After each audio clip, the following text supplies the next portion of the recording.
সেলিমদা, জন্মের পর থেকে এই প্রথম রাজ্য বিধানসভায় সিপিএম শূন্য, এই 2024-এ কি আশা করছেন? আমরা বিধানসভায়ও যাব, লোকসভায় যাব। বললাম তো গেরো কাটবে শূন্যের। মুর্শিদাবাদ আপনার নিজের সিট, জিতবো বলেই তো এসছি। বরঞ্চ আমি জিতবো বলে আসেনি, মুর্শিদাবাদের মানুষ চেয়েছিলেন। অবশ্যই কংগ্রেস নেতৃত্ব এবং কর্মীরা চেয়েছিল, বামফ্রন্টের কর্মীরা সিপিএম লোকেরা চেয়েছিল, এবং বিরাট অংশের মানুষ যারা কংগ্রেস করে না, তৃণমূলও করতে পারে, বিজেপিও করতে পারে, বা কিছুই করে না, অন্য বাম করে, হয়তো বামফ্রন্টের বাইরে বামপন্থীরা করে। তোমাকে একটা উদাহরণ দিই, যেমন সমাজবাদী পার্টি বামফ্রন্ট থেকে আলাদা হয়ে গেছিল, কিন্তু কিরণানন্দ আমাকে ফোন করে বললেন যে আমরা আপনার সঙ্গে আছি। আমি যখন মনোনয়ন জমা দিতে যাচ্ছি, দেখছি সমাজবাদী পার্টির ঝান্ডা আছে। বাংলায় সবসময় স্বাধীনতার আগে, স্বাধীনতার পরে দেশের রাজনীতি, অর্থনীতি, সমাজ কোন দিকে যাচ্ছে সেই ব্যাপারে বাংলা থেকে তো ভূপেশ গুপ্ত, হীরেন মুখার্জি, জ্যোতির্ময় বসু, গুরুদাস দাশগুপ্ত, সোমনাথ চ্যাটার্জি, এদের তো একটা ভূমিকা ছিল। এখন তুমি আমি যদি তোমার নাম বলি, তুমি বলো নাম কয়েকটা, 5টা নাম বলো, বুঝতে পারবে না। কারণ মমতা বলেছেন আমাকে দেখে ভোট দাও, মোদী বলেছে আমাকে দেখে ভোট দাও। মোদীর প্রতিনিধি হয়েছে, মমতার প্রতিনিধি হয়েছে, কিন্তু সেই এলাকার প্রতিনিধি হয়নি এবং জনপ্রতিনিধি হয়নি। মুর্শিদাবাদের রক্তে রাজনীতি, এককালে বাংলা শাসন হয়েছে এই মুর্শিদাবাদ থেকেই। এবার মুর্শিদাবাদে একটা জুটি তৈরি হয়েছে, অধীর আর সেলিম।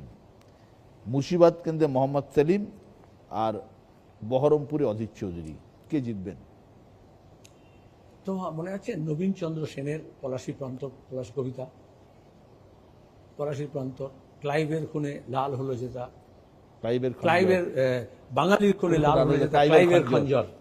এখন তো খঞ্জরও বলা যাবে না, শুভপ্রসন্ন বলবেন না ওটা বাংলা নয়, মানে পানি এবং জল নিয়ে যেরকম ঝগড়া করে আর কি, মানে কমিউনালাইজেশন অফ ল্যাঙ্গুয়েজে হচ্ছে। তখন নবীন চন্দ্র সেন কিন্তু অবলীলাক্রমে খঞ্জর শব্দটা ব্যবহার করলেন, এখন ব্যবহার হয় না বাংলায়। তাহলে শুধু বাংলা নয়, সুবে বেঙ্গল, বিহার, ওড়িশা, তার রাজধানী ছিল মুর্শিদাবাদ। শুধু সিরাজউদ্দৌলা আলীবর্দী খান নয়, তার আগে গৌড় ছিল, পাল, গৌড়, শশাঙ্ক।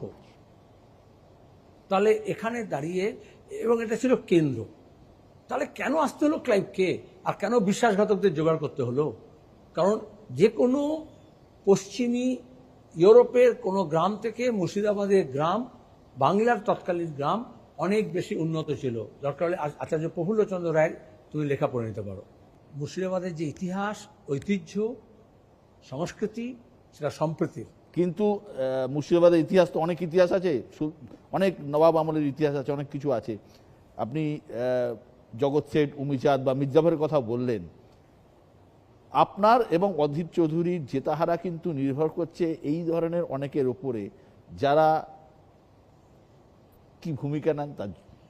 না, এটা তুমি তাহলে মুর্শিদাবাদের রাজনীতিকদেরকে এবং মানুষকে তুমি অপমান করবে।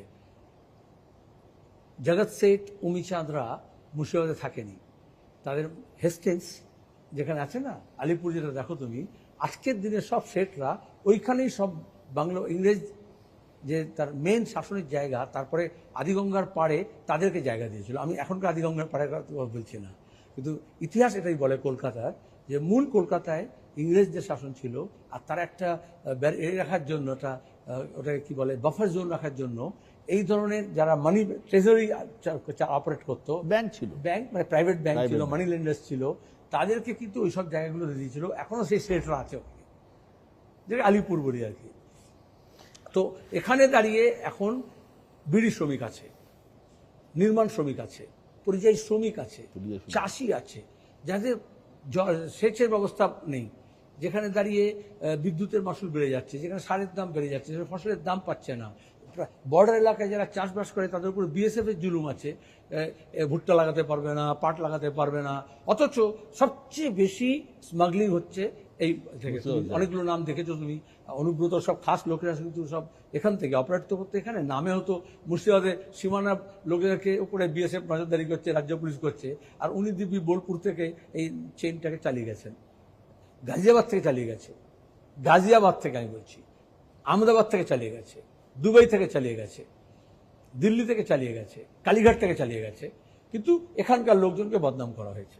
সেলিমদা, বাম কংগ্রেসের জোট বা সমঝোতা নতুন কিছু নয়, কিন্তু প্রতিবারই দেখা যায় উপরতলার বোঝাপড়া হলেও সেই রসায়ন নিচুতলা অবধি পৌঁছয় না। এবার তো শুরুর দিকে আপনার প্রচারে কংগ্রেসের নিচুতলের কর্মীদেরও দেখা যায়নি প্রথম দিকে। একদমই নয়, বরঞ্চ তাদের উৎসাহে আমি প্রার্থী হলাম। এক, দুই হচ্ছে নতুন নয় না, এটা নতুন। তুমি যদি 52 থেকে এখন পর্যন্ত দেখো, এই প্রথম বাম কংগ্রেসের সঙ্গে 42টা আসনে লোকসভা নির্বাচনে সমঝোতা হয়েছে। এর আগে কখনো বামফ্রন্ট 42টা আসনের মধ্যে ধরে ধরে অন্য সমঝোতা দলের হয়নি। সঙ্গে সমঝোতা কখনো হয়নি নিচুতলায়। এক, তাহলে কেন হলো? আচ্ছা, তুমি কি দেখেছো কোনো রাহুল গান্ধী, সীতারাম ইয়েচুরি, মোহাম্মদ সেলিম, অধীর চৌধুরী সবে অধীরবাবু আর প্রেস কনফারেন্স করলেন লেফট ফ্রন্টে, কিন্তু এটা নিচুতলার চাপ ছিল। পঞ্চায়েত নির্বাচনে এই মুর্শিদাবাদে, মালদায় রেজিস্ট্যান্স হয়েছে, লুট হয়েছে ভোট। 2018-তে শুভেন্দু তৃণমূলের ঝান্ডা নিয়ে এখানে লুট করেছিল ভোট।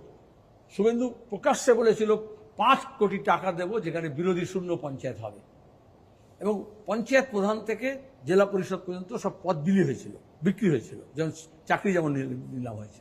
এখন সে বিজেপিতে গেছে। তাহলে মানুষ দেখেছেন কিভাবে একটা ইনস্ট্রুমেন্ট যেটা ছিল গ্রামোন্নয়নের জন্য, রাস্তার জন্য, 100 দিনের কাজের জন্য, এম্পাওয়ারমেন্ট, সেটাকে কিভাবে লুট করা হলো। এবং এইবারে যখন এই লুটটা করতে গেল, এখন শ্রীবন্ধু ছিল না, অভিষেক ছিল, নবজোয়ারের নাম করে বললো নতুন ধরনের পঞ্চায়েত হবে, শাহজাহানের মতো লোকজনকে জেলা পরিষদ করা হয়েছিল। সেখানে দাঁড়িয়ে এখানে নিচু তলাতে ঐক্য হয়েছিল, উপরতলায় তখনও হয়নি। তারপর মানুষ এটা বুঝেছে আর একটু ভালো ঐক্য হওয়া দরকার ছিল। এটা বটম আপ, টপ ডাউন নয়, যেটা যে ক্ষেত্রে লেফট অনেক বেশি হচ্ছে আমরা গর্বিত, যেটা নিচু তলার মানুষের থেকে ঐক্যটা গড়ে উঠেছে এবং আমরা নেতৃত্বরা সেটাকে স্বীকার করে নিয়েছি। সেদিন তো আইএসএফকে সঙ্গে নিয়ে বাম কংগ্রেস জোট বিধানসভা ভোটে লড়েছে সংযুক্ত মোর্চা হিসেবে। একটা আসন মোর্চা জিতেছিল, সেটা হচ্ছে ভাঙড়। লোকসভা ভোটে কি হলো? বিধানসভা ভোটে আবার দেখা যাবে কি হবে। লোকসভা ভোটে আমি বললাম এই প্রথম আমরা বলেছিলাম বিজেপি এবং তৃণমূল বিরোধী সমস্ত শক্তিকে আমরা এক কাট্টা করবো। তুমি হামরো পার্টি দেখেছো, এলো তো? হ্যাঁ, তাহলে এবার সব পলিটিক্যাল পার্টিকে নিজের পজিশন ঠিক করতে হয়েছিল। কংগ্রেসকেও, কংগ্রেসে একসময় অল ইন্ডিয়া লিডারশিপ, তুমি জানো কি নাম, ওই জয়রাম রমেশ, তারা সব অনেক কথা বলছিল, কিন্তু প্রদেশ কংগ্রেস সিদ্ধান্ত নিল এবং ক্লিয়ার কাট করলো গেলে বামের সঙ্গে যাব, তৃণমূলের সঙ্গে যাব।